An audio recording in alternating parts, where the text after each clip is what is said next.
And it's that time when me and AZ kick it. Yes. We are Island Tea. Good morning. What's up? Morning to everyone. Good morning, Island Tea.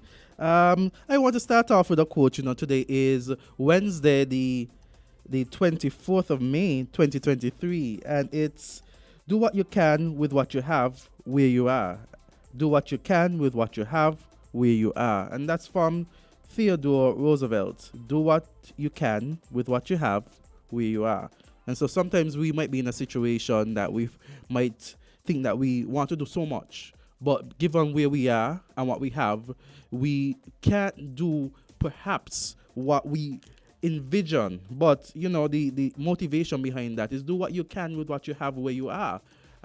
Just do something that would enhance perhaps someone's day. Do something that would enhance society. Do something rather than sitting by and saying, well, I don't have all the resources yet. With the resources that you have, do what you can where you are. So that's kind of roughly like when you have lemons, make lemonade, right? Yeah. Yeah. So if you wanted the passion fruit, but you don't have the passion fruit yet, and you only have the lemons, then you take the lemonades where you are and you make the lemonade. It's still a drink. I think you just ruined it, but anyway. Perhaps. But I want to say pleasant morning to everybody. Those persons going to work, those persons who are at work, and those persons who might have taken the day off. I'm just wishing you a very wonderful Wednesday. And so as we go into the discussion, I wanted us to touch on some of the aspects of last week's Prime Minister's press conference. But before we go into that, I want to acknowledge that tomorrow we have the sitting of the National Assembly. It's Thursday, 25th May 2023 at 10 a.m. And I just want to enlighten the persons as to what bills would be discussed. So the bills to be introduced and have read for a first time are the Smoking Designated Areas Bill 2023.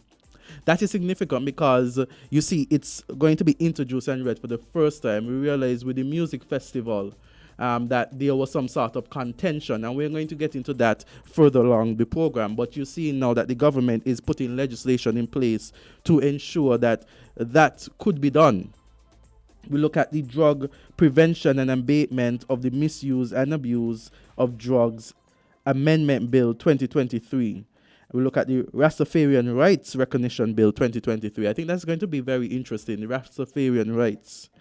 We also have the Nevis Island Administration Crown Proceeding Bill 2023. You have the Crown Proceedings Amendment Bill 2023.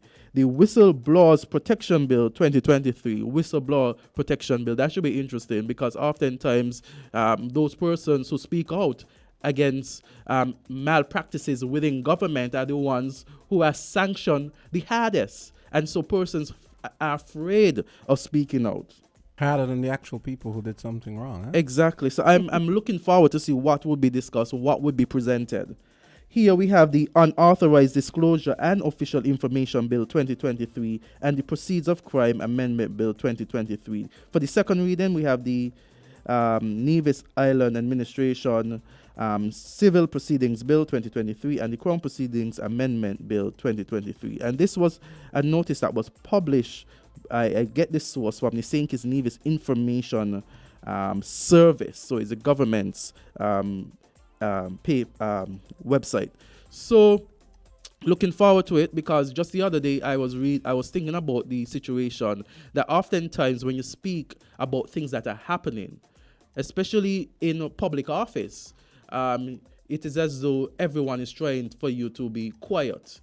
And sometimes it makes you feel as though to speak out, and it could be genuine, very genuine. You're just asking genuine questions, and persons feel as though because those questions aren't in their favor, that you should be hushed, you should be silenced. And my mind went back to a poem, that said that when this happened, I said nothing. When that happened, I said nothing. So when they came for me, there was no one else to say something for me because everyone had already been gone. And so that stuck out in my mind, and I'm like, wow, we really have to speak out. And not speaking out in a disrespectful manner, but speak out when we feel that In something might a not reasonable be, manner, you know? yeah, something might not be as it should, or as it ought, you know? It's like I used to tell people, when you could say, maybe 5 years ago, during the heat of, during the heat of WinFM's, let's say maybe incisive reporting on a lot of things that various governments would do, and people would say things like, "Well, man, you guys." I said, "Well, the coverage." The coverage and the questions are informed by what they do, don't do, how they act, and don't act. Exactly. That's perfectly reasonable. Yeah, it is. It is. It is. What you ask is based on what basically has been presented to you, and so I want us to go into one of the first highlights for the Prime Minister's press conference. I'm going to take us back a little bit. I know that there was a question posed to the Prime Minister as it relates to the CBI, because we know during the election time, there was a promise made of a dividends being paid twice per year, one being in December and one being in June. And of course, at the Prime Minister's press conference, there was a reporter who asked the question about the June dividends, CBI dividends payment. And I'm going to have both where because I want to make sure that we have the context. So where the Prime Minister will have, then the leader of the Labour Party and candidate for number 8, not yet into office, would have made the statement on the platform. And so that is why the journalists would have asked the question at the Prime Minister's conference. So let's take a listen. Worker in St. Kitts and Nevis who contributes to social security shall each year receive 2 6-month dividend payments from the proceeds derived from the CBI program. Okay, so that was on the platform before he was elected the Prime Minister of St. Kitts and Nevis. And of course, during that time, promises would have been made by all political parties as to the things that they would do once they get into office. So let's fast forward a couple months after and see the response that he would have given in relation to a question posed by a journalist on the same CBI. Prime Minister, the next CBI dividend, I know you can answer that one there. And also, the next question, okay, VAT was introduced to assist in meeting of financial obligations to the IMF. So now that the IMF loan was duly paid off, why are the citizens still subjected to this tax payment? So that's my question. All right, just to clear up on the CBI dividend, we know what a dividend is, and I think I explained it clearly. That is why we want our people to become financially literate. And we are going to start financial literacy at the school level and for our adult population to also have access. For those people who have shares in any company, you are paid a dividend based on how the company. So it is not something that has to be guaranteed, evaluated. The company, for example, National Bank, under the last administration, suffered a loss in 2022. Hence, at the AGM, at the end of year, National Bank, for the first time in its history, could not pay dividend. So what we do is that we look and see what the state is, based on when we pay out for all these social programs and so forth, and we see what might be available, and then from there comes a dividend if we have sufficient. But that is how a dividend works. After you would have taken care of business, what is how much you made, and how can you divide that excess? So it depends on that. And so we continually assess that and determine when would be appropriate time. Okay. So basically, you've heard the two clips. You've heard when he was on the platform making the promise, and then you heard when because June is coming. It is May 24th. June is in like 7 days, and so, or 8 days. And so that was a reasonable question, I think, that the journalist posed, recognizing that June is around the corner. And my comment to that is that, again, the way in which the response was given, a fair response in terms of the dividends and how it works. I think persons, generally speaking, as adults, understand how dividends work. And in my opinion, and this is my opinion, I think that was a valid question being asked because of the promise that was made. A lot of persons on the road, as you pass them, they are asking the questions whether or not the dividends would have been made in June. And we can see where the explanation is given, but the explanation, to me, in my view, and this is my opinion, the explanation is given somewhat like you don't understand how this thing works. I'm going to educate you how this thing works. And then I could tell you whether or not, and in the same way of educating you, I'm going to tell you whether or not, and I have to see whether or not I could give you that payment. In fairness, when the promise was made, none of that explanation was given. It is, as I see it, is as though you promise an individual that you're going to give them X amount of money twice per year, and you have already specified the months in which you are going to give that individual. You say you're going to give that individual twice per year, you're going to give them in June, and you're going to give them in December. When that person comes in June now, you say to them, well, partner, why are you asking me for this money at this point in time? Because as it stands, I have to look at my expenses, I have to look at what I'm paying out, I have to look at what is left back, and then I could determine when I'm going to pay you. Again, although that answer might be fair as it relates to the dividends, the explanation, I think based on this previous statement made, there was some sort of legitimate expectation by the citizens of St. Kitts and Nevis. And so when even though an explanation was made and clarification, I think that in the end, that the way in which the answer was given was a bit snobbish. I think it could have been given better, and it could have been like, I know that I promised the dividends every 2 years in office. Now in office, I recognize that that promise might not be able to be fulfilled. The reason being X, Y, and Z, X, Y, and Z.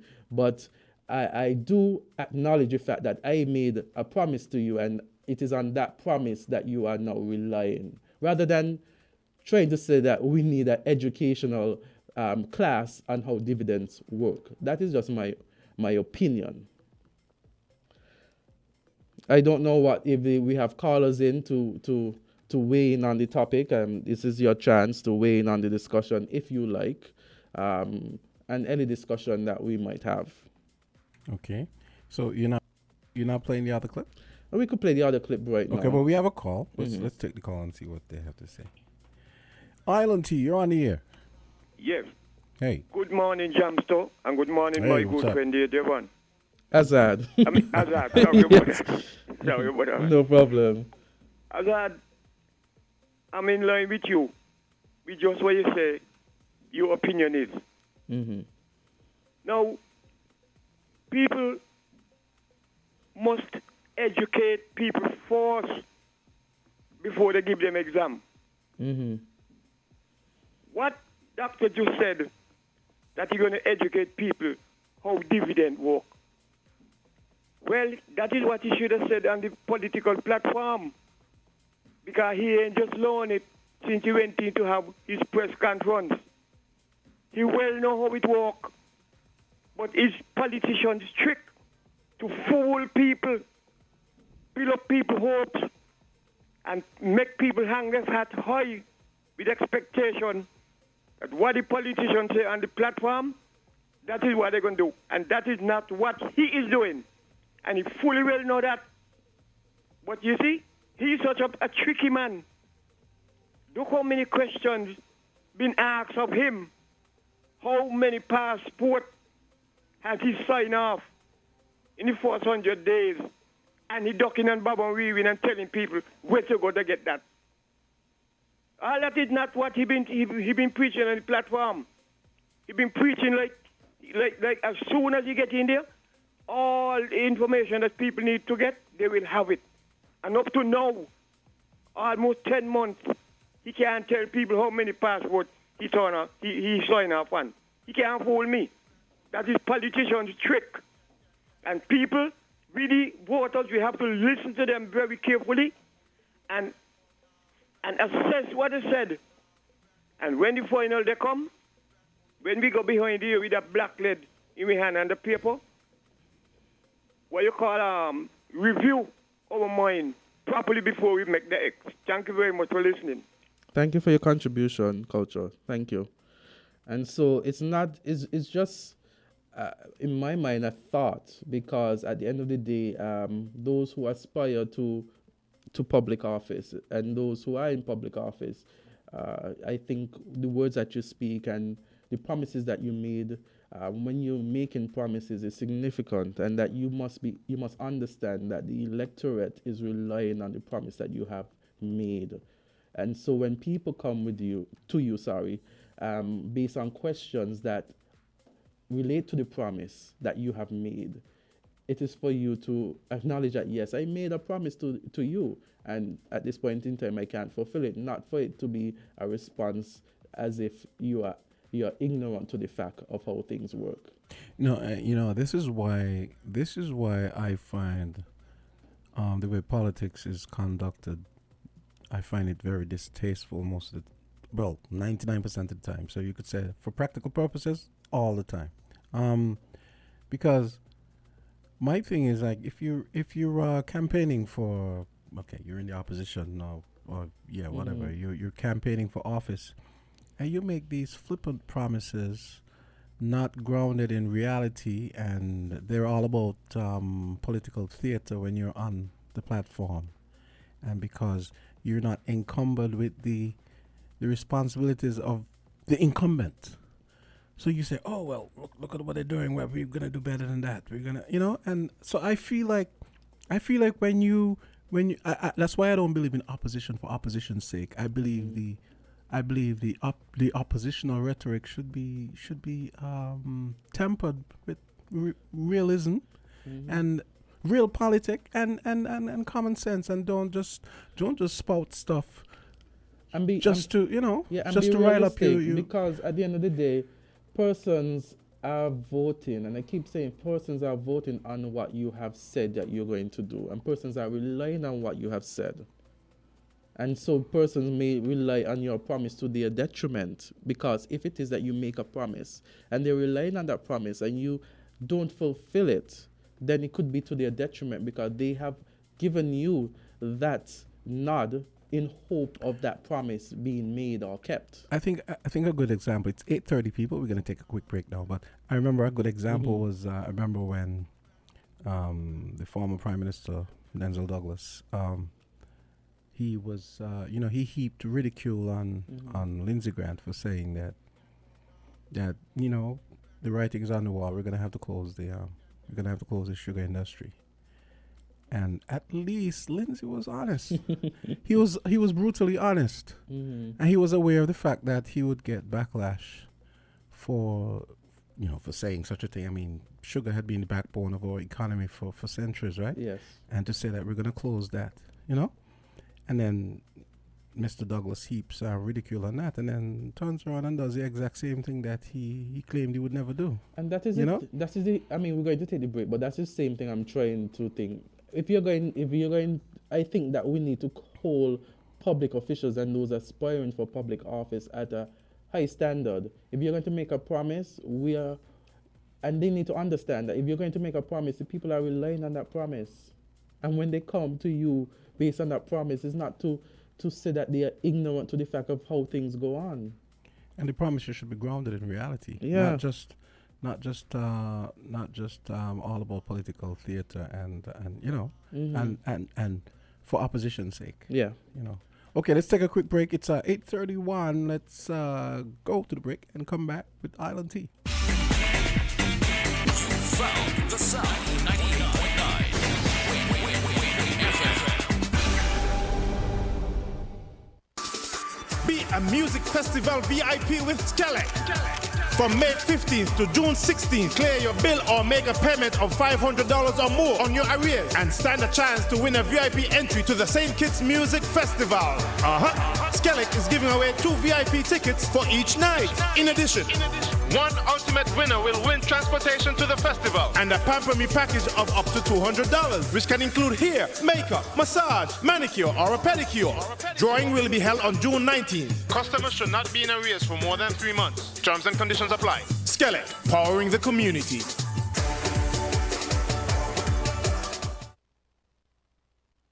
Enjoy the convenience of getting all your documents in one place. At the TDC Copy and Print Center on 4th Street in Basse-Terre, we do just that. We offer document formatting, graphic design, and copy and print services. Our team of professionals truly understand all your needs, whether it be administrative, professional, academic, or personal. You bring it, we deliver it with quality every time. Visit the TDC Copy and Print Center today in the TDC Mall on 4th Street in Basse-Terre or call 465-2511. Your copy and print specialists are waiting to serve you.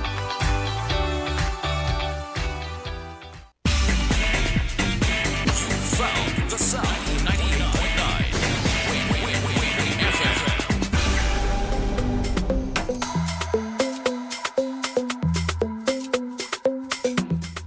8:33, Island Teats Hump Day, Wednesday, May 24. And what say you? Callers yet?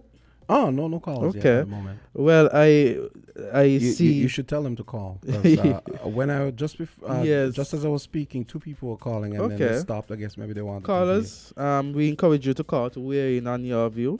The numbers are 466-0989, 662-0989, 762-0989. Again, the similar number throughout is 0989. Like Win FM 98.9, we have a caller. Hey, caller, go ahead. Morning, guys. Hey, morning. Yeah, it's interesting that the whistleblower protection bill and the unauthorized disclosure bills both will be presented or debated at the same session.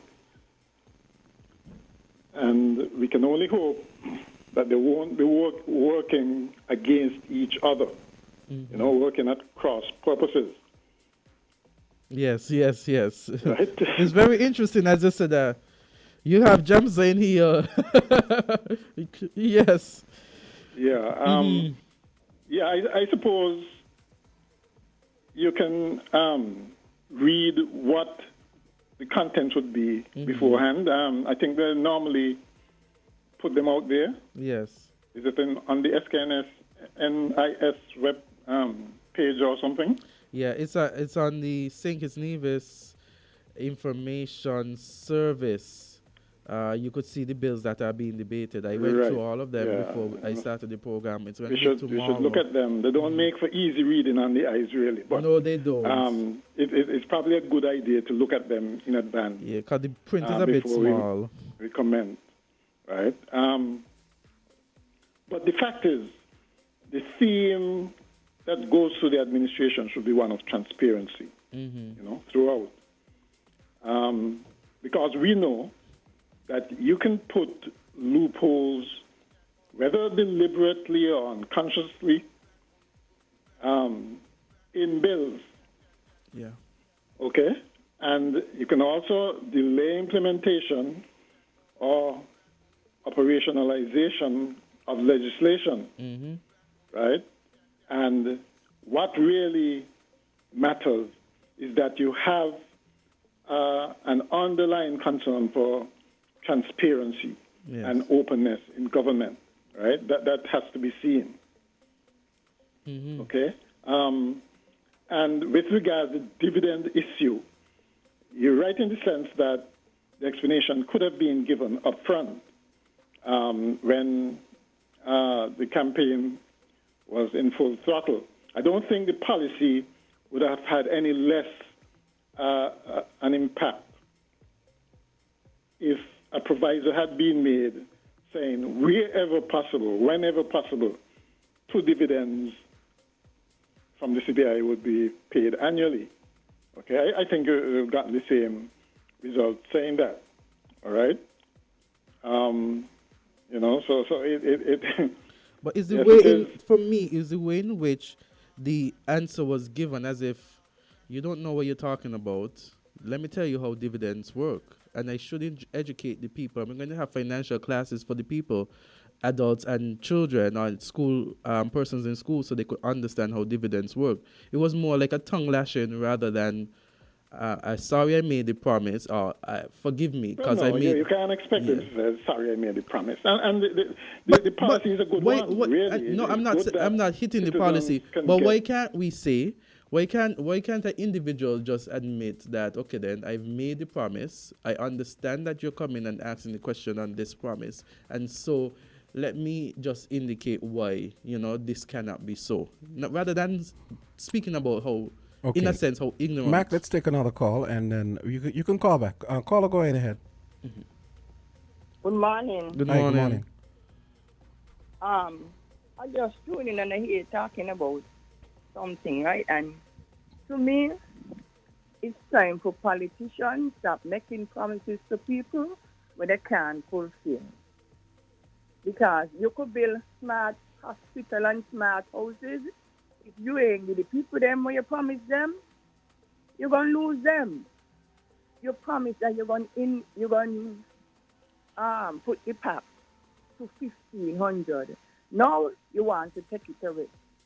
I mean, people saying free money, but I ain't call that no free money. That is people passport money.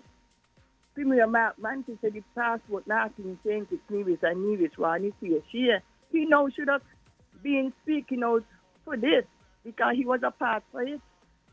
And Team Unity didn't put no time frame on it. Now if you want to stop it, you're going to have to fill up the gap. You're going to have to find where that poor people could get something to get the children them to eat. They put you there. You could get up a morning time and have a good breakfast. Here it is. But other people now coming off the top and have to wonder where it is. You cannot promise people things and can't fulfill it. The houses them now they're talking about bankable. What I mean by that, so you could explain to me. So if you don't have money in the bank, you can't get a house. That's what you mean? Well, if they ain't bankable, they ain't votable. So this is what they're going to have to tell them. Me ain't bankable, you can't vote. I don't have money in the bank, I can't pay for the house.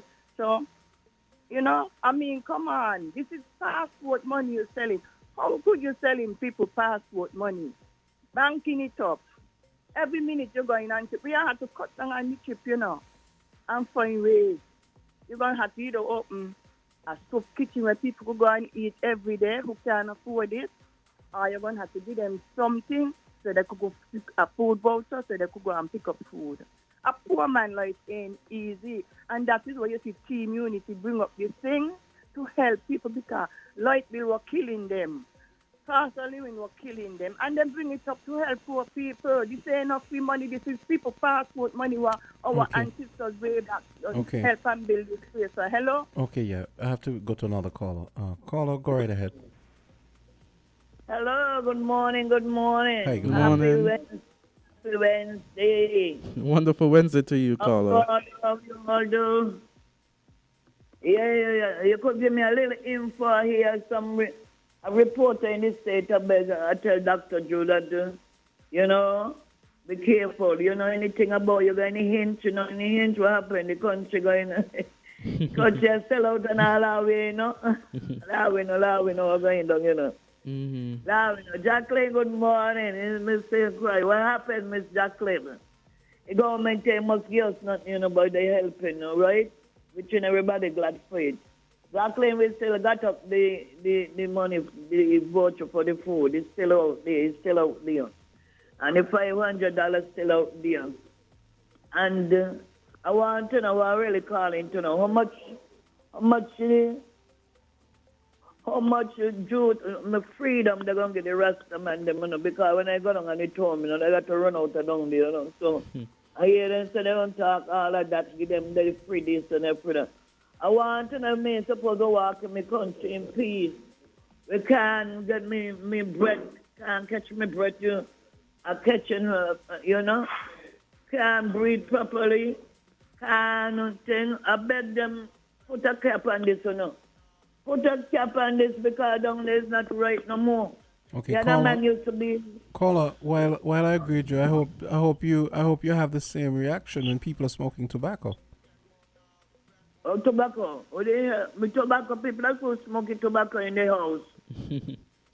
Really? Right? Me don't want tobacco down that bus like this here, down that bus like when the water up. It's annoying to a couple of people who like me because I suffer with asthma. I got to run out today to breathe at the hospital. Will pick me up. Tell Dr. Joe, Mr. Put a cap on that there, no, Mr. Look me, Mr. Timothy say, right? Plant 5 trees in a yard. And I did smoke it home at your level. And they used to come down there and try to see that thing go in order. No, nobody come down there see nothing in order, no. When you're walking down there like you're in a hot pen, like everything you smell. A beggar, you don't like the stupidness about it, weed good. Mister, wherever you be, I'm going to be your mother, sure where you be. Rich good. Because I sound from my age, I don't know what 70, and I sound loud. Wow. Congratulations. Because I got strength. Me bush them, I give me strength. Only one bush God make. The herbs, yes, it could be a remedy, a medical thing. But only them overseas, them high science people know how to make it remedy first. And I want none. I eat piece of sugar cake and I'm nearly dead because I mean him know a little tip of piece of sugar cake. I use half of it, a little piece. So you could see, I never did it yet. And try to do it like he had me real annoying the Monday night. So I beg you, whoever you be, you believe in it, tell Dr. Drew, put a cap on it, you know.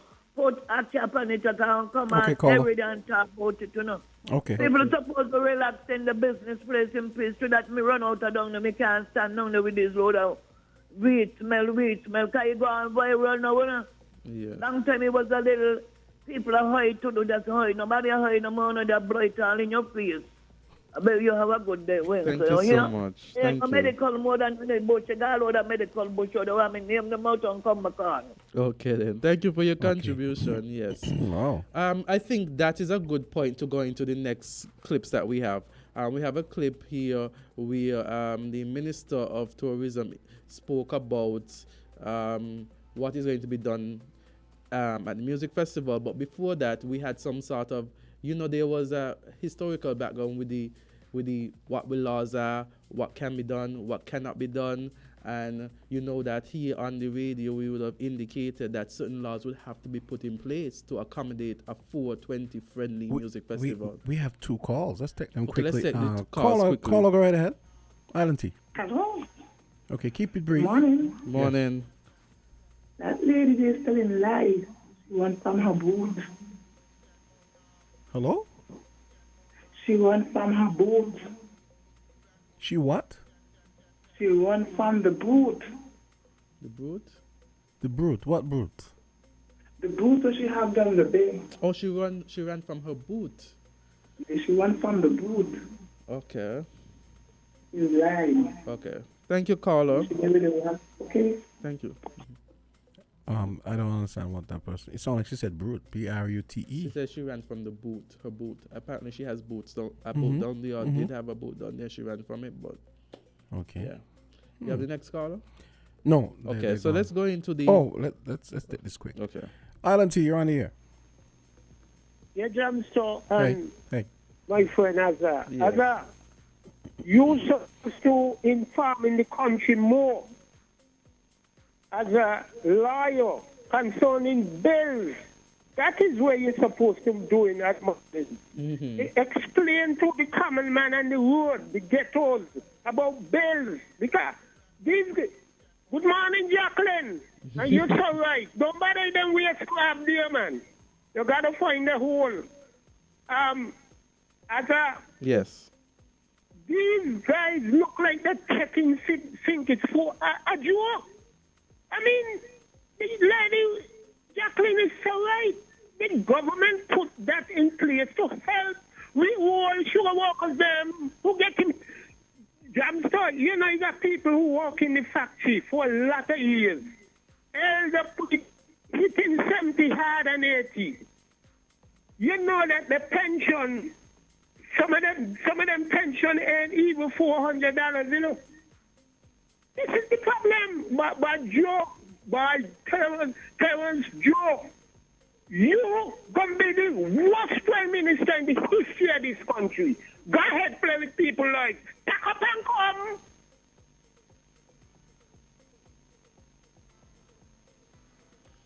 Okay. Looks like he's gone. Yeah. Okay. Thank you for your contribution, caller. Could we have the clips we're gonna do? Okay. Let's go. Into space, which was very controversial. That is still ongoing. And when I say 420, it's overall, it's really a space for smokers. We have done the consultations and the legal framework is being put in place. And you would hear more about that shortly.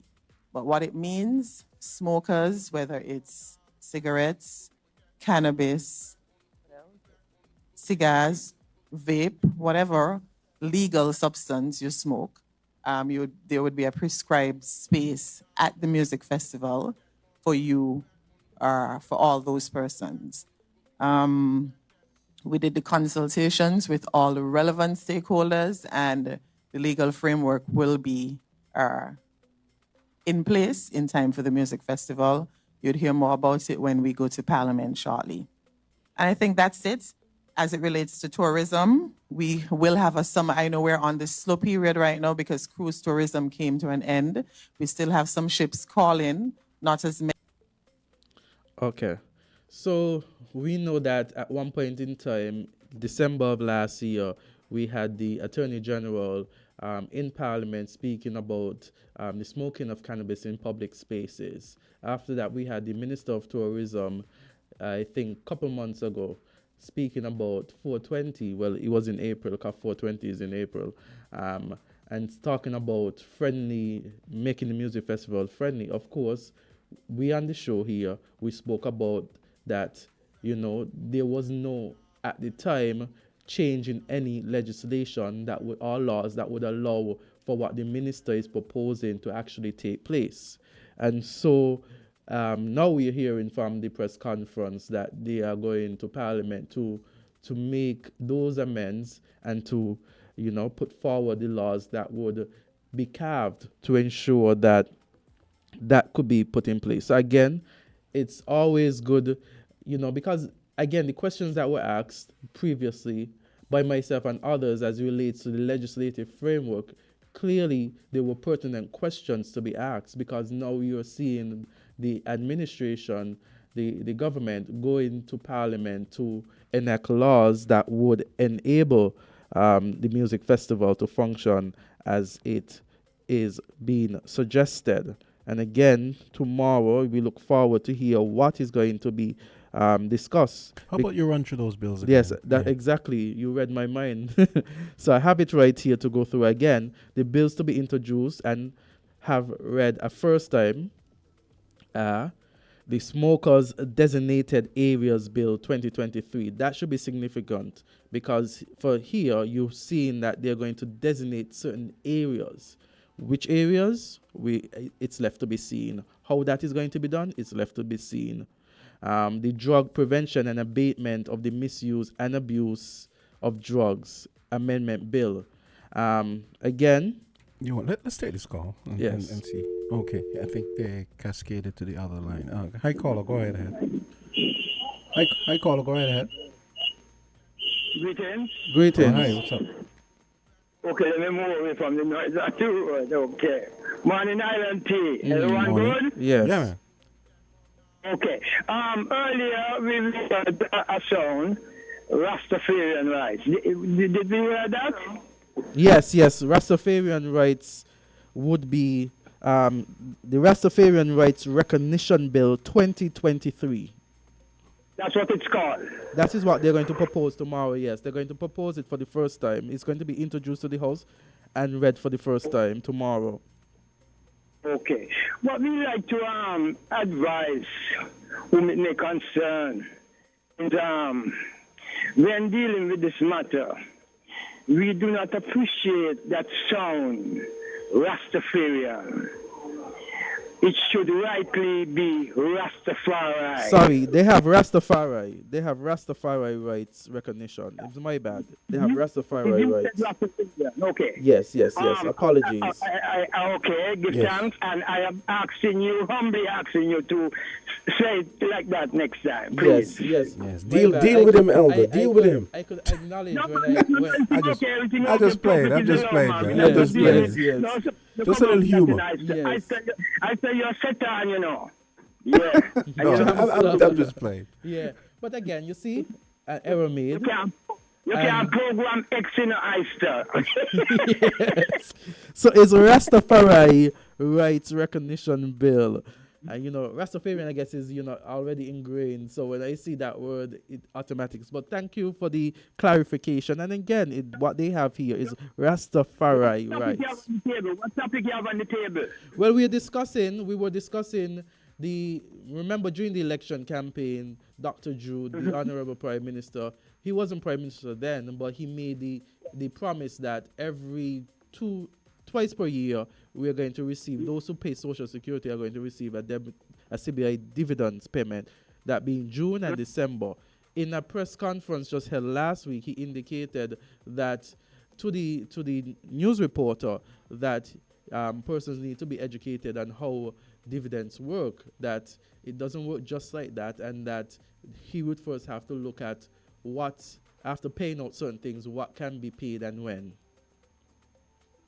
So we were just saying that when promises are made on the platform and people come to ask or to say that, well, you promised this, what is going on? Just simply say, yes, for me, this was my opinion. Because I could stand when, I could say when I could be corrected, you understand? Just like now when I said Rastafarian, instead of saying Rastafari, it was my error, and I acknowledge that. So it could be that you acknowledge that you made a promise, you acknowledge that it's not going to happen, and then you say to the people, well, I acknowledge I made this promise, but based on the circumstances, perhaps I should have given you more information as to how it works, and here is how it's going to work. Yes, that's the way to go. Yes, I agree with you. That's the way to go. And we have to always implore them, to go the way that they ought to go, not demand, because I don't like that word, but encourage and implore them to go the way they ought to go, being our servants within the scheme of things, I'm talking about that. I didn't get the first one. They said when I went, I made a point that I don't think certain people should be getting it. I made a point that I welcome it and said that it's just people who was birthed in the islands of St. Kitts and Nevis should get that. That have absolutely nothing to do with Social Security. It have to do with our passport. And, it still go on. People here and there got it. I didn't get any. When I went there and asked, they said that I was supposed to apply. I didn't know I was supposed to do that. So I missed the first one. I didn't get a thing. And when I was told that, I felt away. In that I had already said that certain people not to get it, and knowing that they got it, and I, who was birthed here, right, didn't get a cent. Those kind of things is donkey said the world will never. But this thanks, he should have done it that way, because is campaigning promises, and they have to realize that promise not fulfilled is like seen as comfort to fools, and they should tread wisely as they tread. Yeah. That's a go. Yeah, man. Thank you for calling in. Okay, go ahead. With the bills. Yes. So, sorry. The bills. So, the bills that are going to be discussed tomorrow, you have the Nevis Island Administration Civil Proceedings Bill 2023, the Crown Proceedings Amendment Bill 2023, the Whistleblowers Protection Bill 2023, Unauthorized Disclosure of Official Information Bill 2023. You know, the reason I wasn't here circling on my swivel chair when Mr. McMahon was talking was because I was thinking this precise thing he said is what I was thinking when you read them out first. Because I'm like, that sounds like you give it one hand and take it away with the other. It'll be interesting to see how they craft. How they craft it. They think they're smart. But anyway. So the unauthorized disclosure of official information bill. I guess with the whistleblower protection, it will be if you see that wrongdoing is happening, malpractice and stuff like that. I guess with the disclosure of unauthorized, and this is my assumption, it would be geared towards things of a government nature that doesn't cause any harm or is not of malpractice. Go ahead. We have a caller. Yes, good morning, guys. How you guys doing? Good morning. Good, man. How are you? Yeah, pretty good.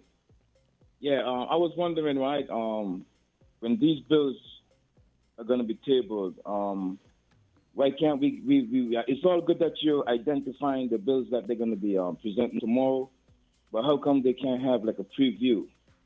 Like, that way we know what each bill is entailed. We get a preview prior to get more, information and as we're talking about educating the people, why can't we get a preview of each bill?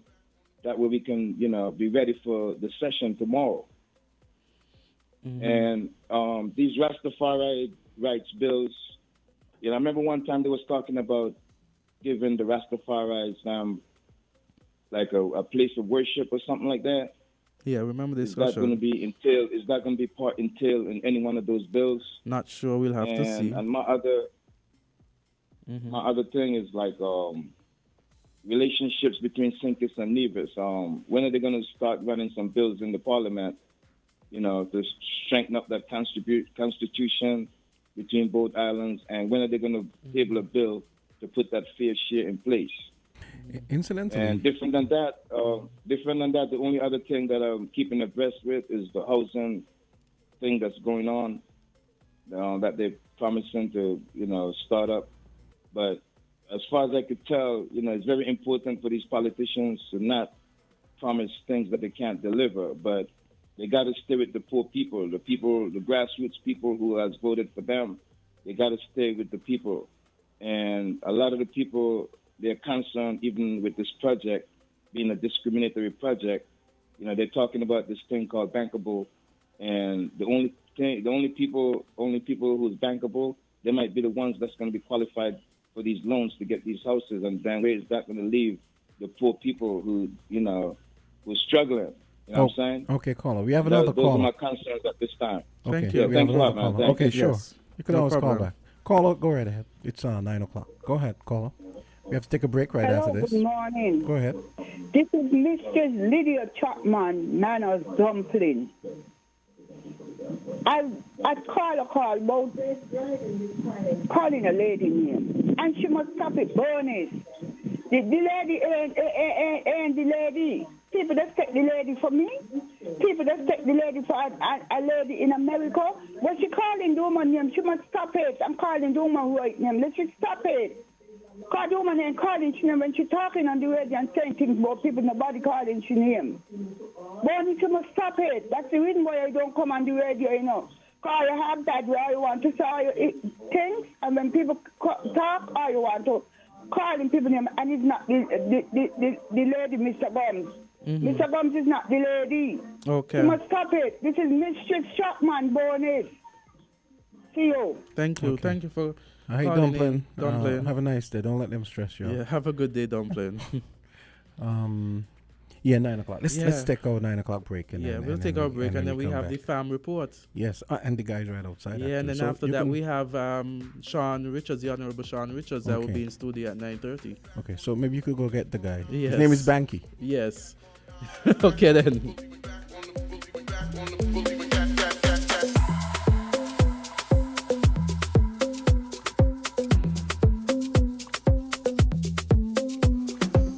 WINN is 98.9. 98.9 is Win FM.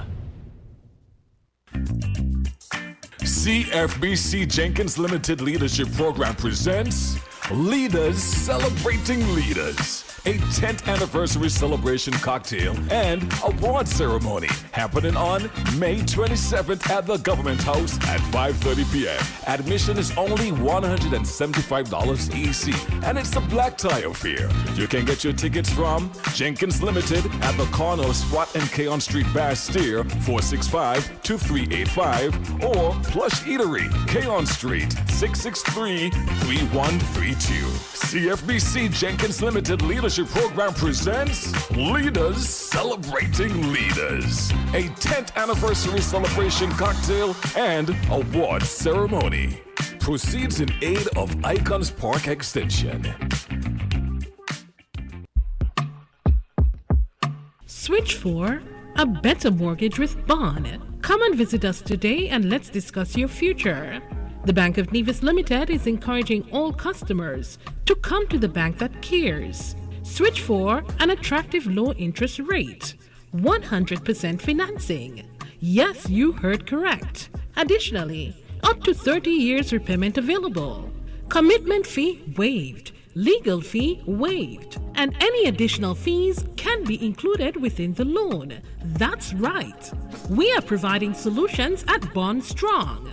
Switching has never been this easy. The Bank of Nevis Limited, improving the quality of life. Like us on Facebook. Follow us on Instagram. Special terms and conditions apply. Offer ends July 30th, 2023. You can bank on it. You can put 100 grand on it. Anything I said, I stand on it.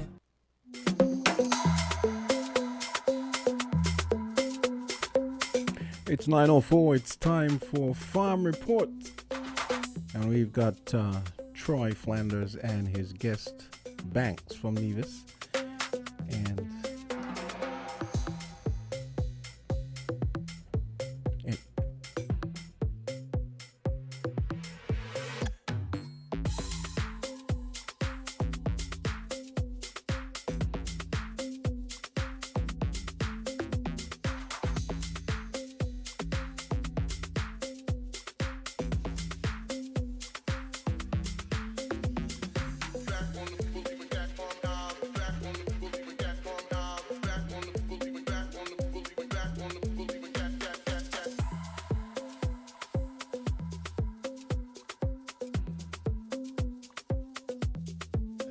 So we are ready. So we are now here. We are with Troy Flanders, and we're here with Banky. He is an employee under the Department of Agriculture in Nevis. He operates a 40-acre farm, and so you could tell us more about it and more about yourself. Good morning, radio listeners. I'm Troy Flanders here, Farm Report. In the studio is a guest of the consortium, Brother Ronald King, better known as Banky. Banky is the extension officer in the Department of Agriculture in Nevis. And Banky will say more about himself, but the consortium, we're trying to reach out as far as we could to everyone. So we have Brother Banky here with us this morning. So no further ado. Yes, good morning to the listeners and viewers of Island Tea. I'm also a fan, listen to the show every morning also. Thank you, yes, thank you, Banky. Established, I'm always listening to the show, and you guys have a lot of fun, which is very important. Yes, my name is Ronald King Banky. I'm one of the senior extension officer at the Department of Agriculture and the Ministry. So I want to give shout out to my co-workers, the PS, the directors, and also my co-workers here in St. Kitts. I get along, we have a close relationship at the department here along with the PS, Miguel and Janelle, the director, and all the extension staff and the workers at the department. We are very close-knit over the years. So I just want to say good morning to those also over there. Gloria, you have Teresa Diaz also over in Taiwan studying, and some of them also in Costa Rica. So good morning, good evening, wherever you're at. Which is yes, greetings. And so, tell us about the agriculture business, especially considering that you operate a 40-acre farm and you grow mangoes and coconuts, right? Yes. And so tell us about the experience. Tell us about how is it on that farm. Well, farming itself is just like walking for me, because I grew up in an agricultural system with my uncles. One was a butcher, Uncle Brino, then Uncle Manson was a farmer. He just died last month. And I have uncles, grew up with Kinsley, which is one of the fishermen who do a lot of seine, Tyson. So agriculture is just like, it's just normal. I see it as a business aspect growing up. All of my siblings and my cousins. So working in the department is just like everyday life. It's just work. Mm-hmm. It's just like it's not hard, because as a Rasta, one of the main things you're supposed to do when it comes to if you're going to survive the system is be self-sustainable. Mm-hmm. And that's just, so my environment has always been that way. So it's not hard to transition. You just continue. So as my siblings, my sisters, you have to say dance a yard before you dance a vat. So all my siblings, my sisters, the yard full of food saving. But in the department, the area that I developed in Newcastle, because the department have 5 estates. Mm-hmm. You have Prospect, Cades Bay, New River, and you have Indian Castle, which is one of the largest. It's 40 acres. Over the years, it's been kind of neglected and stuff like that, and the PA has been nagging me to take it over. But I didn't want it to unless they want to give me full control, in a sense, because I understand how a project goes. So after a year later, I decided, So we went and visited, and the minister agreed, and then that was it. They gave me a few workers, just only six workers I have. But and that is based on, because when you think about 40 acres, based on comparison here in St. Kitts and of course in Nevis as well, that would be one of the largest areas, wouldn't it not? Yes, of course. So the idea when the PS went to exactly what I do with it. One of the problems is food security, and then we have an agro-processing unit, which always short when it comes to processing stuff. Passion fruit, soursop, sorrel, gooseberries, and also the general public itself had to get these things. So I used that opportunity to utilize this space properly, but then set it up in a way where if you're disabled, you can still come visit the orchard, drive in, whether it's in a school bus or truck. It shouldn't matter, and enjoy the farm the same way, and at the same time set it up in a way where it's properly labeled.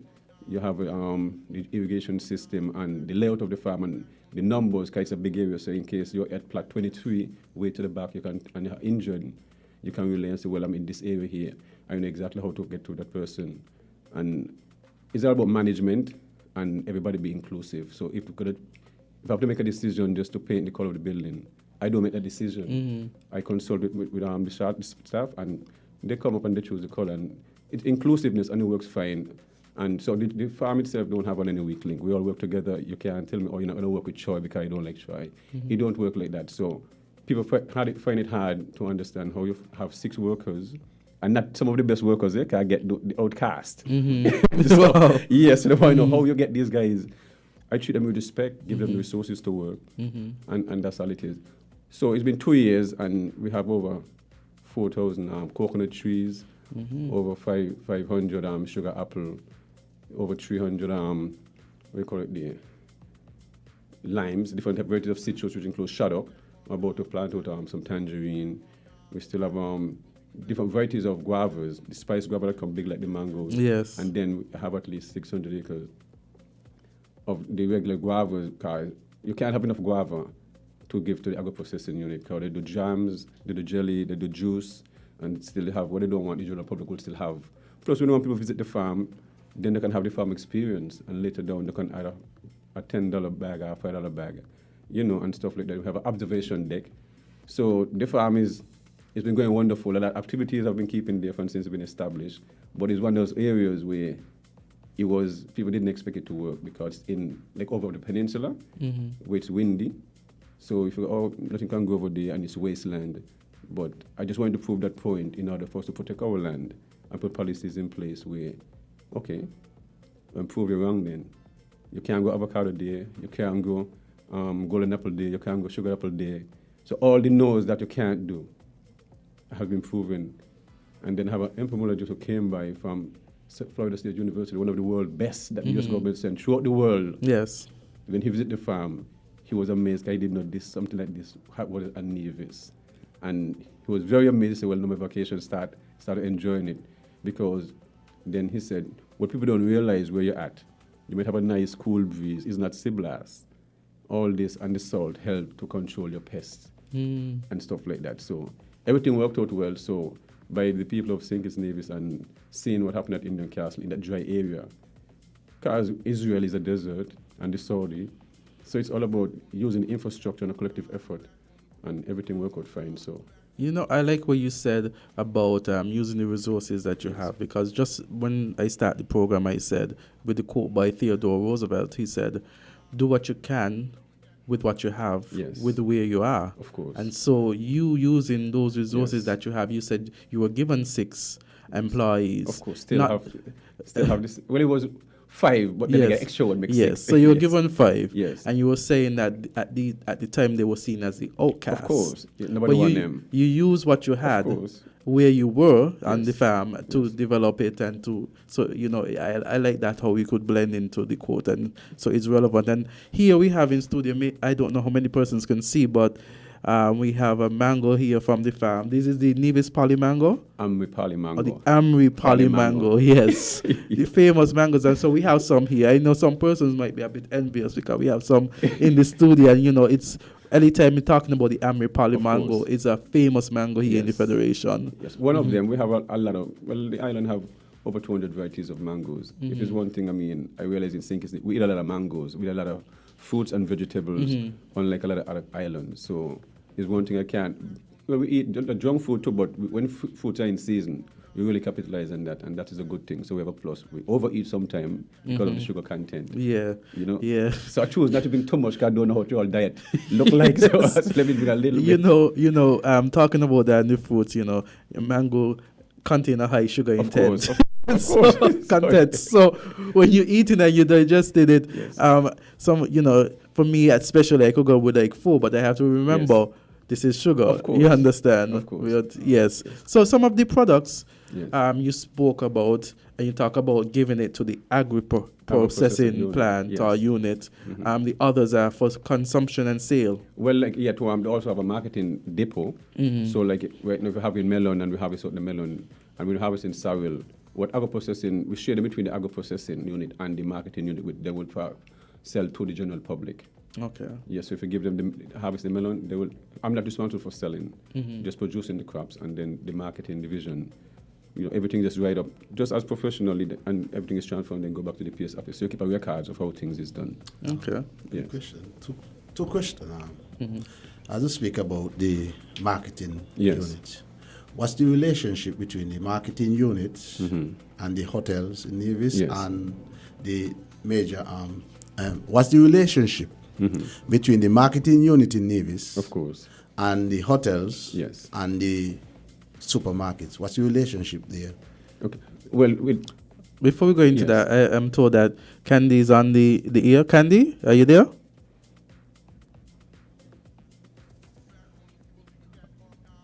Hello, Candy. Morning. Jamster, we need a bit more volume. Candy? How are you guys doing? We are good. We are good. Good morning. Good morning. Troy. Hi, morning. How are you doing? Hi, Banky. Good morning. Good morning to you too. Yes. So yes, go ahead. You were talking about the relationship. The other question is the relationship between the minister, the ministry, and the department. Okay. What's the relationship? Okay. Well, with marketing unit and the hotels and the supermarkets, along with the farmers, there's a close relationship. I mean, in everything, there always room for improvement, because the supermarkets, really, if they're going to add something, they usually come through the department, especially extension, which what do you call it? The quarantine is a part of extension to make sure this stuff is an island. Once they're on island and demand is not high enough, then they will sign up on it. Sometimes things get out of, it's not really monitored properly. That's not perfect, but there's a close relationship. Like for season, we'll get stuff. Like yesterday I was talking to the food and beverage manager, Antoine, because I just get an executive chef. The partner lot work close with us. They visit the estate, visit the farms, visit the marketing, agro-processors, and they buy a lot of stuff. And also if other agro-processors want stuff, then the marketing manager, Shariska Rodriguez, will reach out. So we work along with it's a collective effort, in a sense. So it's a very close Four season, if you get 4 season stuff for the farmers, then they'll pay a higher price.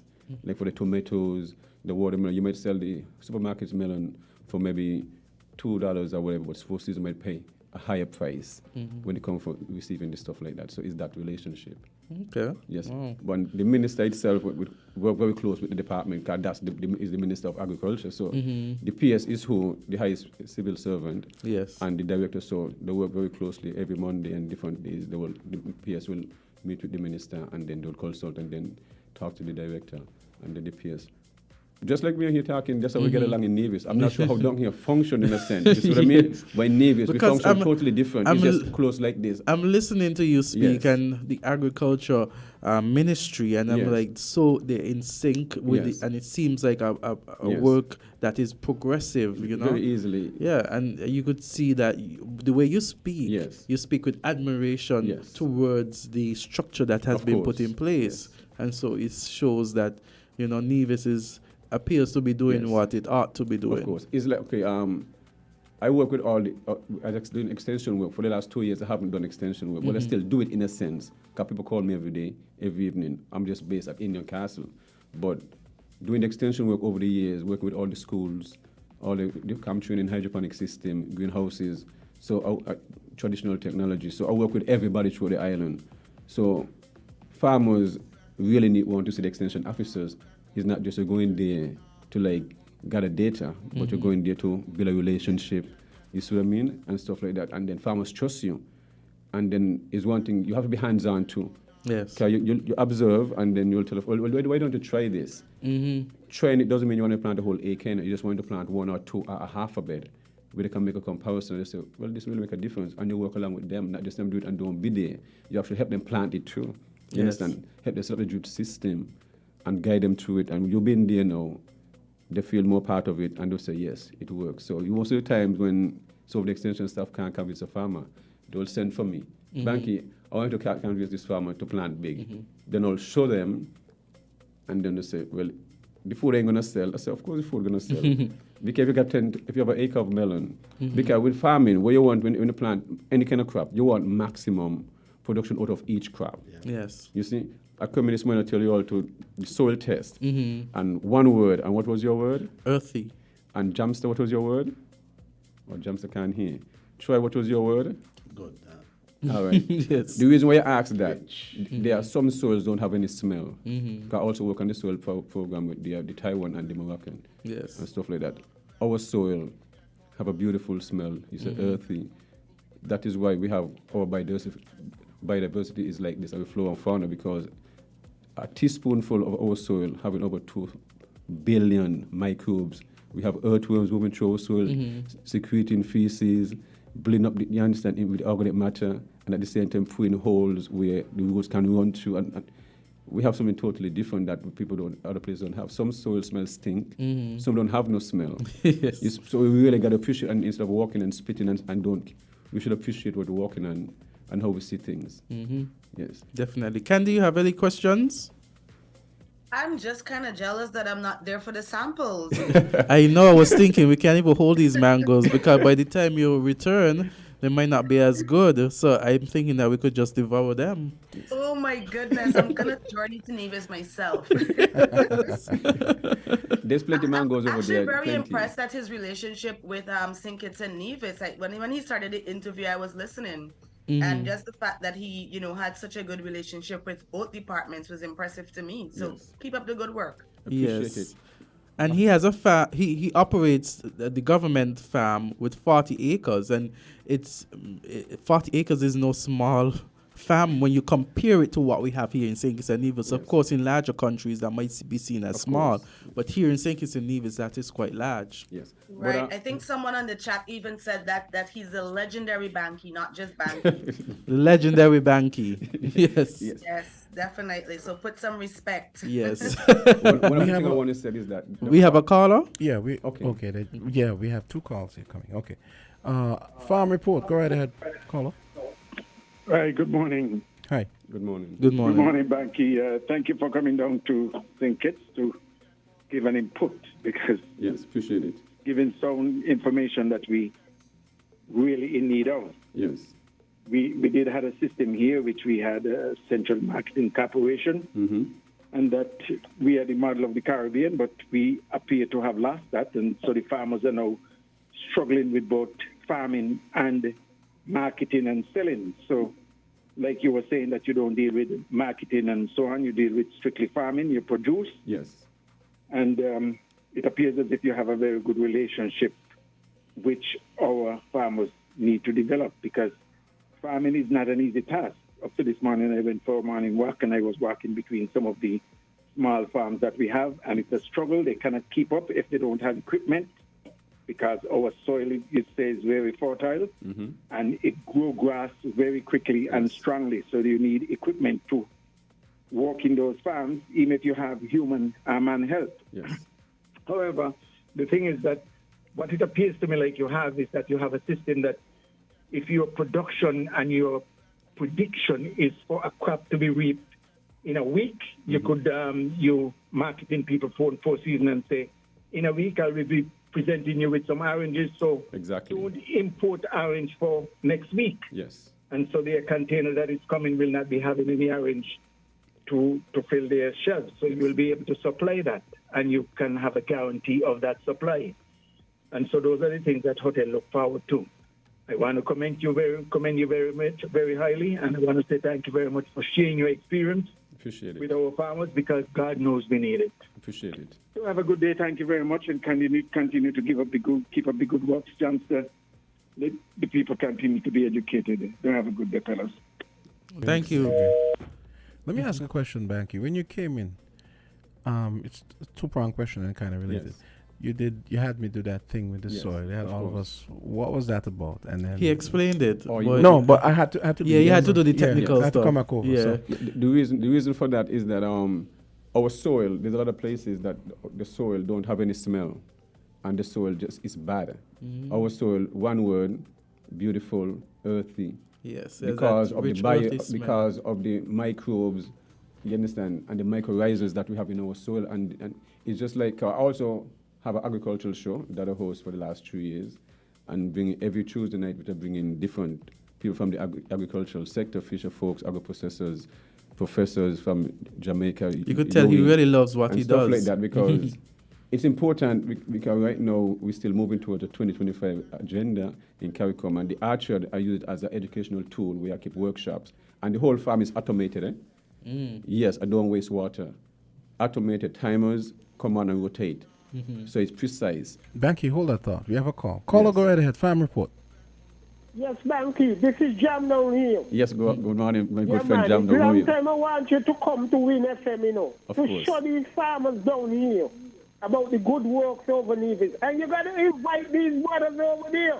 Of course. Because I'm making a time to come for Culturama and see what you're doing over there. I'll be there. We want to thank all and sundry and in the Nevis Island Assembly for supporting you. Yes. And I hope that these Jigilele and this side could help these small farmers them and this side. And let me get it work, Banky. Because course. what you doing over there, Yes. we supposed to go in forward with some robust agriculture. We supposed to feed in ourselves in a big way. Yes. But you know the amount of people I send for you and the supplies. I want you Appreciate to it. invite these brothers to come over and see what you're doing. You know? The many restaurant you told me about you. Yes, of course, it is in the farm. You know? So bless up and keep coming, Banky. Yes. Because this is the way to go. Agriculture. Right, thank you. Yeah. Thank you. Okay, so Banky, the related question was, what's the difference? What's the difference between the soil in St. Kitts and the soil in Nevis? Well, the soil in St. Kitts have a nice sandy loam soil, but Nevis have the perfect loam soil. We still have different soil texture around the island, also in St. Kitts, but most of Nevis is the perfect loam soil. And also Nevis biodiversity and the flora and fauna, especially, is also different too. Because just Tuesday had right now we have a workshop going on through Jeff with honey to the beekeepers in St. Kitts Nevis, and through CARICOM too also. And one of the master beekeeper. One thing is stated is that Nevis honey is still totally different to St. Kitts honey because of the amount of medicinal plants and flow and fauna that we have, make it unique. So if Nivis is not producing honey, the world ain't producing honey. You see, but we are one, so you know what I mean? I'm not bashing. We are one, so it means, but just to show we are unique in a sense compared to, and they're from St. Lucia. And to how they speak of both Ireland, it's amazing. So when we have these niche products, it means we got to put the investment and the training on all these things in place. Okay. I definitely know what you're saying, because Sinks and Nevis is about 2 miles apart, and even in that small space, you have differences. Of course. Okay, we have a call. This is going to be a last call because we have to wrap. 9:27. Go ahead, caller. Farm report. You're the last caller. We are seeing it. Greetings, Island tea again. We are seeing it with Greetings. Again, and greetings to your guests in studio. Yes, sir. I just said a while ago that I said they are just because my observation is on that. Me remember when we little all the food that used to come from me. All the food that used to come from me, So you don't know. And if we are one, you see me? And it's just to spread out that achievement. That is setting up over there. So, in that, what part the name again? Indian Castle in Gingerland area. Castle, Indian Castle name. Yes, the archery. It's in the Indian Castle, Gingerland area, down It's opposite Gingerland Rollins. area where the Freeman them come from. Yes, exactly. Yes, in that area. Yes, exactly. Love it. Well, as I said, it's just to spread out. Yes. That opening up of agriculture and make it up. Me make a sound the other day. Some farmers look at me like me a madman. Me say, imagine if all the week as farmers come together and say to the system, look now, we want acres of land because we want monopolize a crop. We just choose a crop, whatever the crop is. And monopolize that crop that we can export here and there, and we sell that food or give it that food in the federation, cheap, or give it free. And we just make money from that crop, monopolize that crop. Me not say we not going to plant the other things them still, But let us choose a crop, and all farmers collectively, because we have the land of waste, And here the song where I am make them concern in the fertility, even the smell. Yes, of course. Yes. It's Ireland. We want the information, so we're glad we're the last call and we not stay too long. We just leave a message on the WhatsApp. Please read it before you catch water plane. Blessed love. Yes, thank you. So we have any final as we wrap up this segment.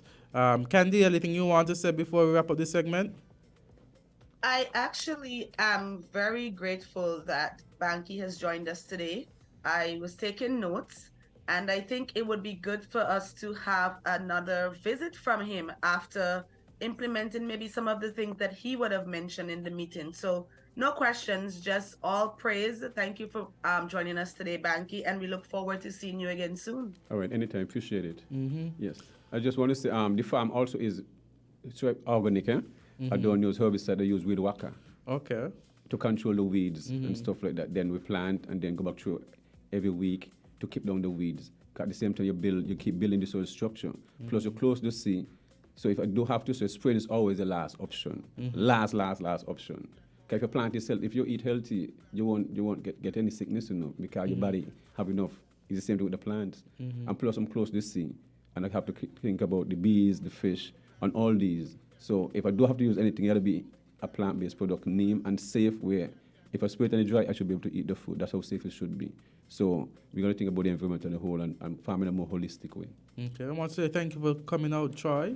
Yeah, just a reminder, tomorrow is sweet potato melon. Yes. Yeah, and I think tonight from 5:30, I suppose be a meeting with the Minister of Agriculture, with the crop farmers. Okay, nice. And so I think that's it. Okay. And thank you. Hopefully we could get a report of how that meeting went next week. Well, I could tell you, I just hope that it ain't going to be like the meeting with the livestock. I just hope it's not like that. How was the meeting with the livestock? Don't put me on a spot, Azard. Okay, I just asked it. Okay, he introduced it. Yes. Well, you see, these things, should be collective, because remember, we have an agenda 2025, and this have to be a national project.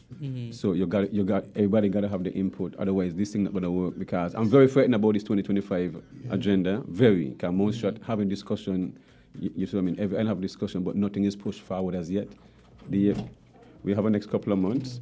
Basically, we're going to finish in the next 6 months, and then it's 2025. You see what I mean? And you see, Banky, as you speak about Nevis and what is happening in Nevis, I hope that on St. Kitts, that we could get that level of impact, because we speak about agriculture. And now you're making me, before I didn't know how ingrained the agriculture is in Nevis. Definitely. And now you're making me think, well, if Nevis is able to do that, what's missing here in St. Kitts? The commitment and the passion, that's all you need. You have to have the passion and make sure you give your technical team the resources that they need to do the work. Okay, guys. Thank you, We have to leave it there. Yeah. It's 9:32. We've got Shawn Richards, the PAM leader, coming up next. 9:30. Let's get a word. 9:32, rather. Let's take a little break. Yes. These are all one is.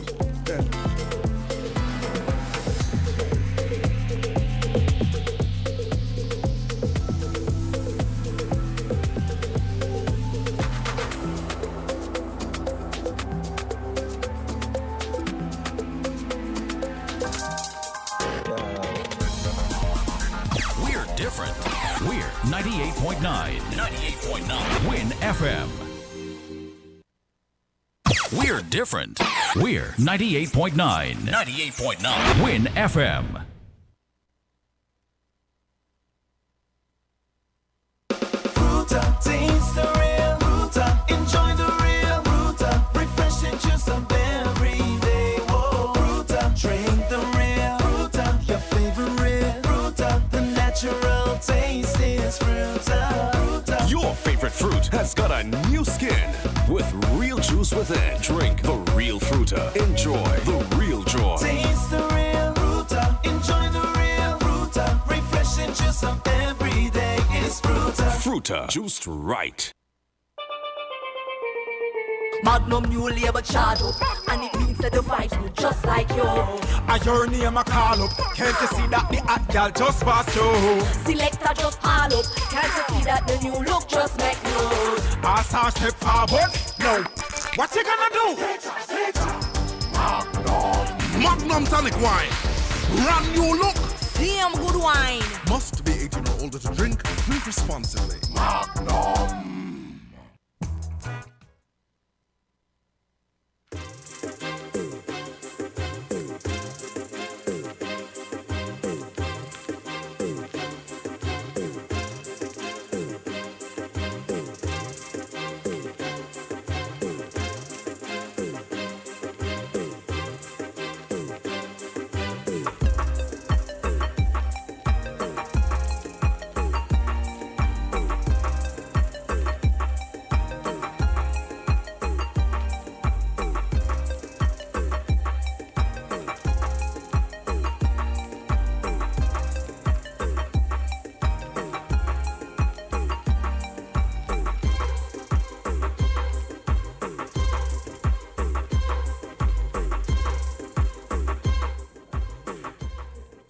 Hey, Candy.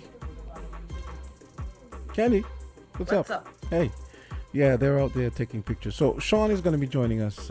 He's here already. They're outside hobnobbing a bit. Okay, because I see Azard sent a message on the live chat. Yeah. You saw it?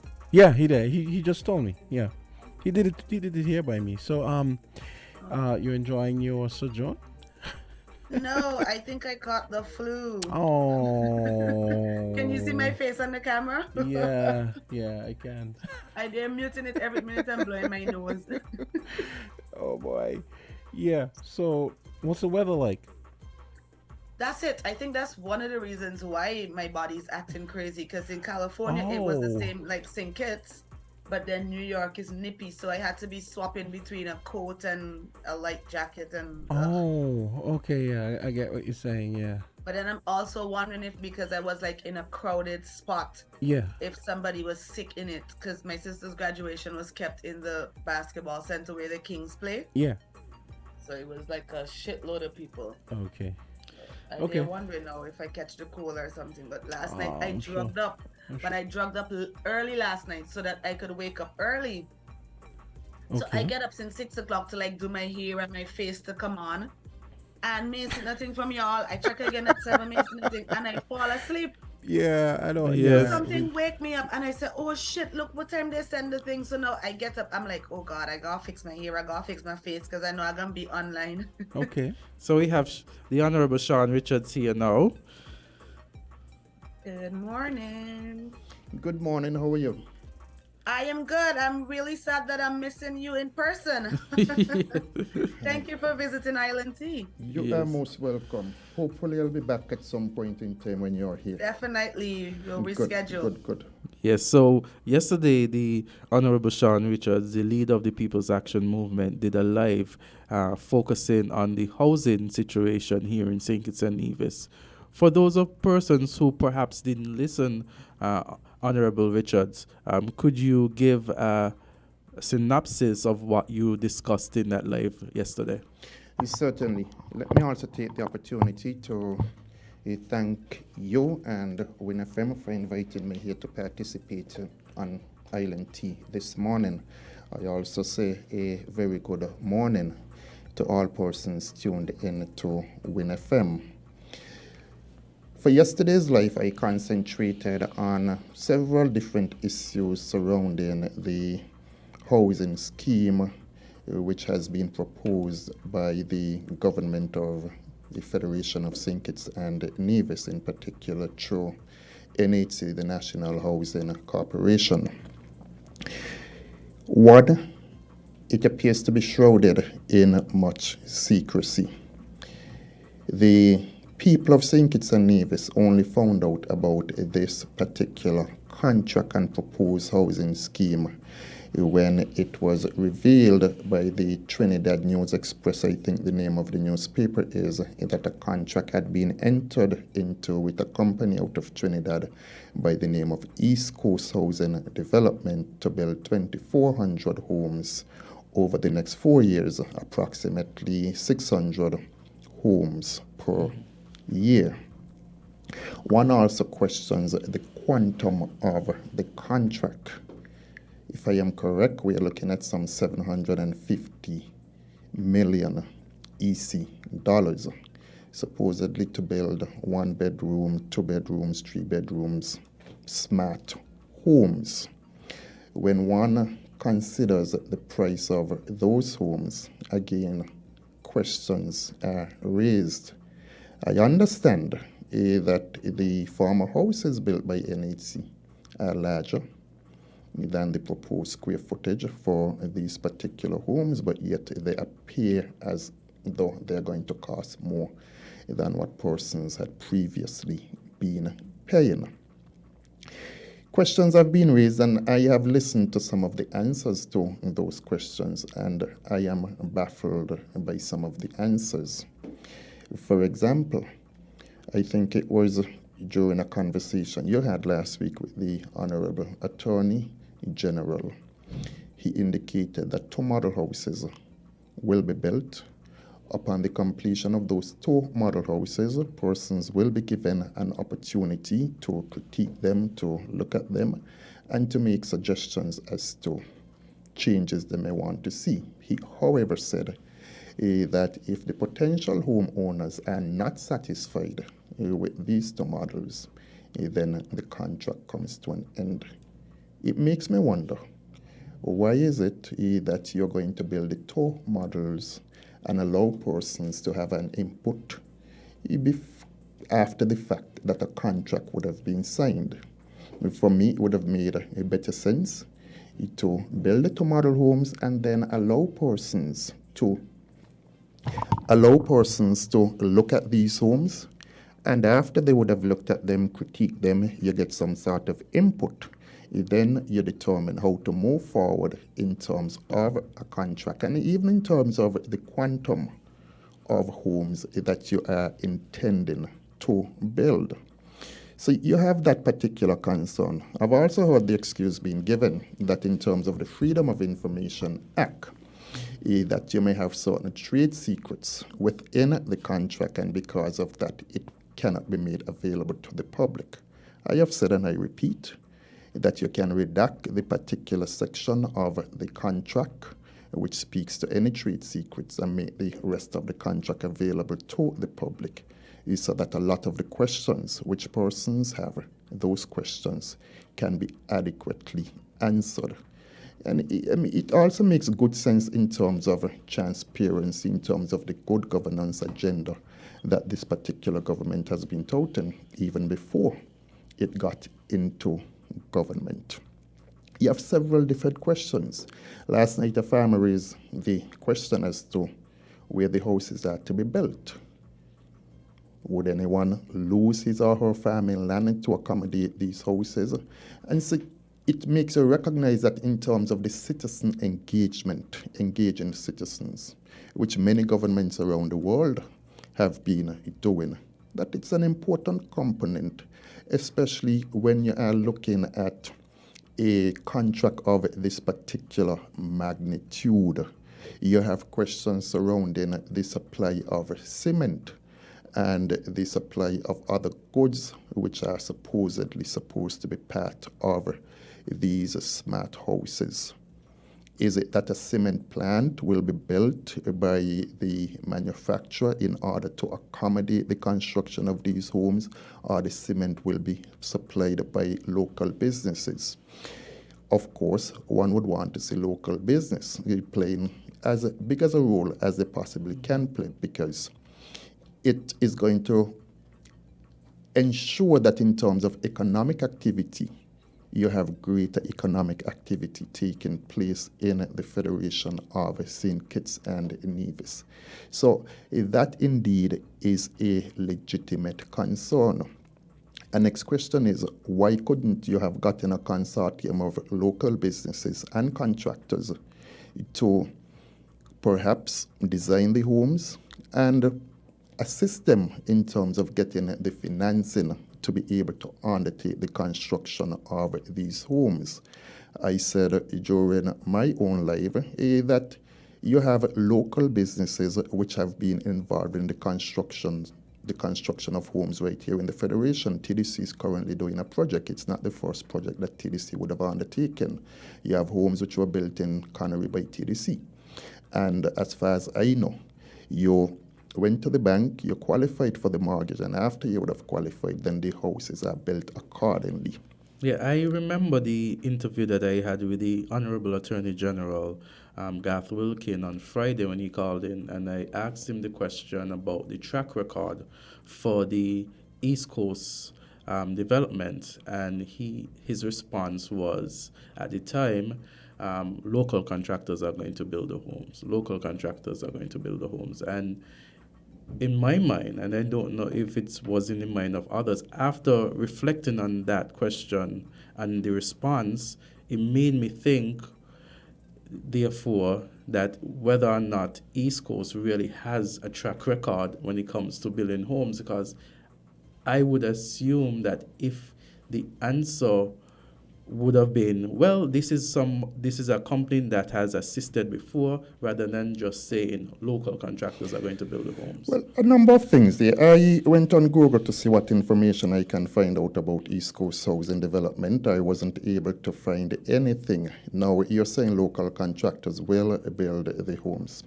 And yes, while that may be good, I think we would have all preferred to know that local contractors got the contract so that they can benefit as much as possible in terms of the construction of these homes. The design, they could have engaged some of our local architects, and we have a number of well-qualified, experienced local architects who I'm certain could have done a much better job in terms of the design of these homes. I mean, you speak to the designs of the homes. Jumped on that. Go ahead, Candy.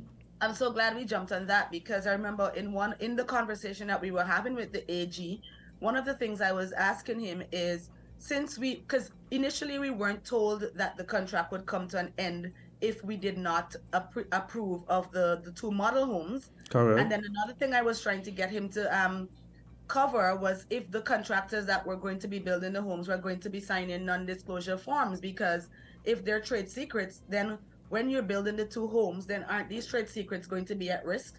And are those contractors going to have to sign non-disclosure forms and then have their employees sign those?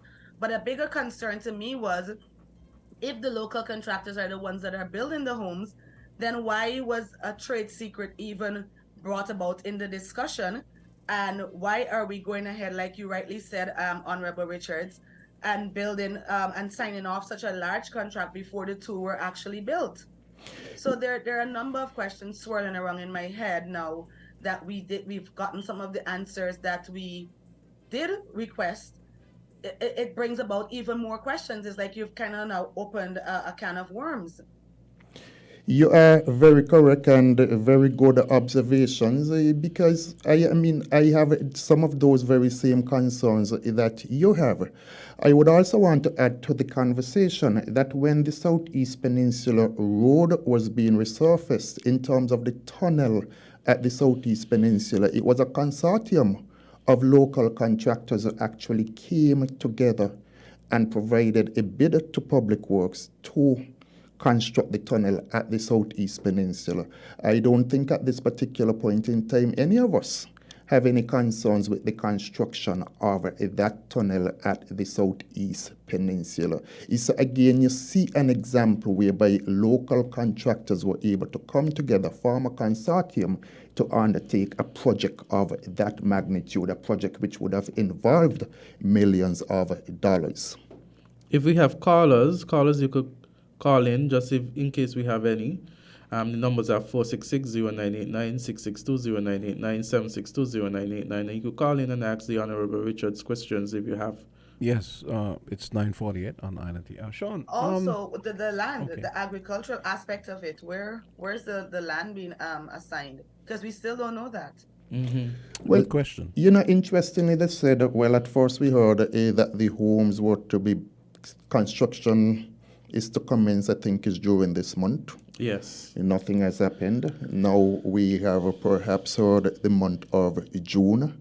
And as far as we are aware, we don't know specifically where these homes are to be constructed. And again, I go back to the point about citizen engagement in that if you had that, perhaps you could have had recommendations coming from persons within the different communities as to where they would like to see some of these homes you being look built. at the design of the homes, and I said to myself, I've seen Kitchens and Divisions advertise their designs on the social media, and they're far better than what I saw being advertised by NHC. And my mind came back to the point that why didn't the government of St. Kitts and Nevis go local and engage these architects, because they do brilliant work and it's far more superior than what we are getting. But Shawn, one question I wanted to ask. I don't know. I wanted your view on one of the things that we've been discussing here in Island T. We're not creating any more land. The islands are small. Our land use policy has to consider the fact that we can't just be building willy-nilly, especially with limited land, and when you have to consider agricultural zoning and residential zoning. And the other thing is, rather than having horizontal spread, we need to start thinking about vertical, vertical spread for housing. And we haven't heard whether or not they're going to have a mix of, let's say, high-rise residences and the typical discrete houses. What's your view on this? Jamster, you are totally correct. I too have not heard that. And indeed, we have to be mindful of the fact that we have a small landmass. And so when it comes to planning, you have to be so careful in terms of your planning so that in the future, you don't have the very same issues whereby you have future generations who are unable to get land because of the very same issue. For example, when you go to sustainable development and you ask about land in the Bastille area, it's very difficult to get land in the Bastille area. And so they said to you that in most instances, you have to look at the rural areas in terms of getting land. And also, you have to consider the fact that everywhere else, in urban areas where land is at a premium, if you want to create space, you go up. You go up. So That's a very good observation. And so, again, I ask the question in terms of the consultation, because the consultation should have been widespread. It should have included sustainable development, physical planning, etc., in terms of what are the best options which are available to us, bearing in mind some of the issues that we have. We have some callers. Callers, you're live on Island T. Hi, caller, go ahead. Good morning to Mr. Richard. What I would like to ask is, in the current environment, would it be any easier to get answers to the questions that you have? And because I imagine you'd anticipate straight out the door that people will say, but you were an MP for so long, you were in government for so long, and these were questions that have been asked forever, and nothing was done about it. How do you see you as an MP getting answers, or we as ordinary citizens getting answers to the kinds of questions we ask about things like these contracts and development generally?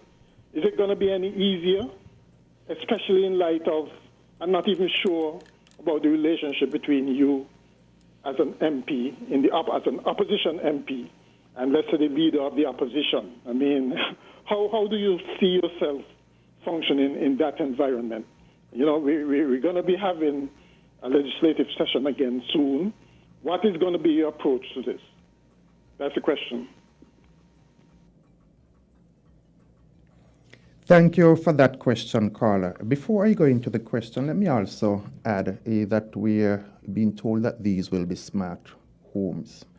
And we hear about certain appliances, we hear about solar energy, etc. But one of the biggest concerns that we also have at this particular point in time is that of water, shortage of water.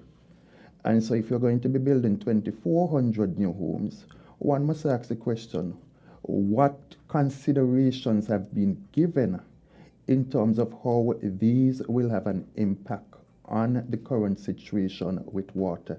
And what are you doing to ensure that perhaps you have cisterns, you have water tanks, etc., as part of these homes? To go directly to the question which was posed by that particular caller, there are different ways by which members of parliament and by which citizens can get answers from the government. Having this conversation, for example, is helping to educate the public, and hopefully you have persons from government listening who will provide some of the answers. Caller, you're live for Shawn Richards. Go right ahead. Good morning, Honorable Shawn. Good morning. And good morning to the Sinkis and Nevis. Shawn, it's too much slaughtering for poor people. Especially you supporters, you know. You need to come as the opposition, the bygone. You are the fellow in the country got to step up. Look what this guy over Nevis is doing to Sinkit and Nevis. With the government spinning round and round in a cage, no kind of opposition. He's just tagging along. And my Shawn, come to the people. Get on the media. When I'm hearing something different, but trying to get some due diligence in it. With your party. You understand? But let me tell you something. The kind of work me and you do in the party and others, do not move. Do not move. So when special interests, when people who just become special interests around the party coming to you with them kind of things, you must remember the kind of work jam down you, centrist, Bloods, and a lot of men do. Just some world do for that party. But you see, when you got grateful people around, before you know reach 1840, you're going to leave them. Shawn, we need opposition. Poor people is suffering. And we're going to go down the road, you know. We're not going to go down the road because these things will lead to other things. You could imagine, John. I got a piece of land from your party, Team and others. And it's like people deliberately trying to deny you some piece of land, acquisition. Them think they could be right playing tit for tat. They better behave themselves, you know. Because these things they don't end up nice, you know, for a lot of them, you know. I'm warning them, you know. Shawn, have a good day. Come to the people. Don't sit back and watch the slaughter win. We're not going to take it, you know. I really thought that these people will come and drive the country forward and then we're done with the tit for tat politics. Thank you, Jam Down. You too. Yes. Thank you. Yes, so to go back to the question which was posed by the caller, one of the things that the caller said is that persons will say that you were in government for a number of years. I said last night, and I repeat today, that no government is perfect, and so I don't expect this administration to be perfect either. But we all need to learn from whatever mistakes we would have made in the past. And so the answer for me, it can't be that you were in government and this is what happened while you were in government. How do we go forward? How do you correct some of the criticisms, some of the ills that persons would have spoken against? And so we need to move forward as a people because ultimately we are all affected by what happens in this country. So there's the opportunity to raise questions in the parliament. Of course, depending on what is being debated in the parliament, you have an opportunity to also raise those questions. But I also want to say that in terms of the citizens of the Federation of St. Kitts and Nevis, just as you have others coming on air and asking questions, you need more persons to be able to do so. You need perhaps for the government, as I said, to have these sort of engagements with citizens whereby citizens can raise their particular concerns. Because while you are a representative of the people, people must also speak out and demand answers. And when I say speak out and demand answers, I am also referring to myself because if you need answers from me, then I expect you to indicate whether publicly or otherwise that these are some of the particular concerns that you need to address. And so whatever comes before me, and I have an opportunity whether to address it, whether through the parliament or otherwise, I do intend to do so. Of course, there are some other questions which time will not permit me to get into. For example, if you take land, is the cost of land included in the prices that we're seeing? For example, a one bedroom is supposed to cost $111,000.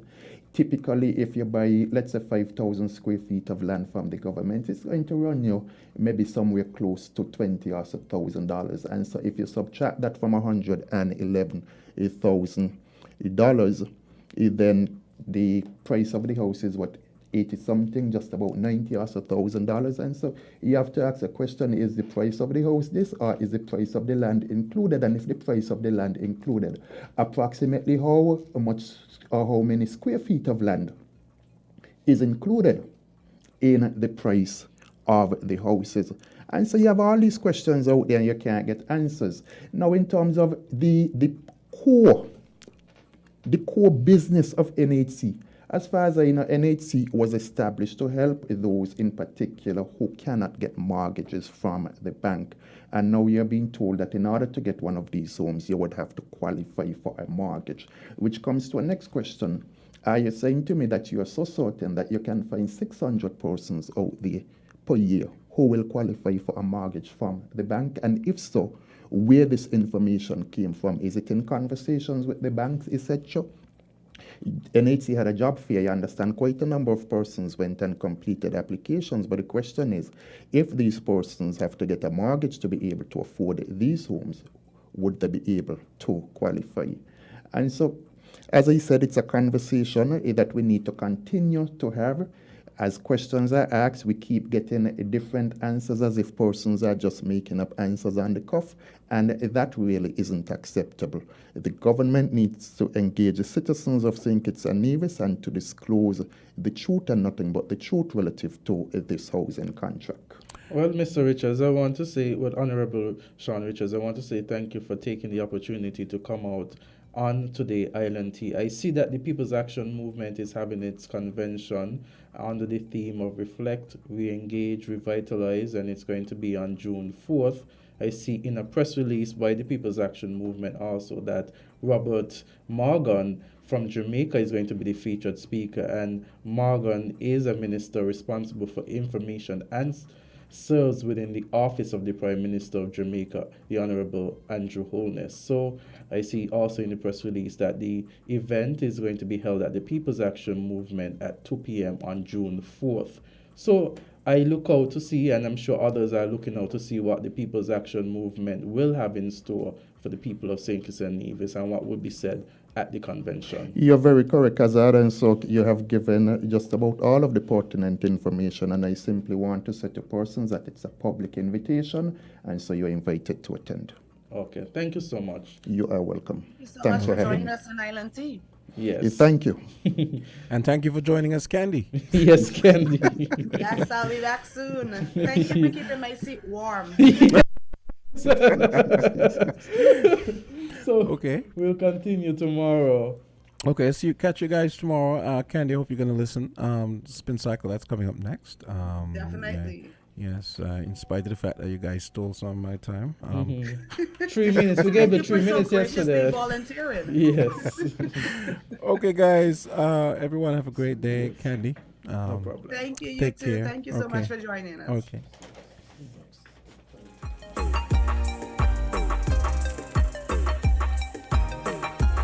We're different. We're 98.9. 98.9. Win FM. The climate change crisis is already making millions of people sick and jeopardizing lives. But for us in the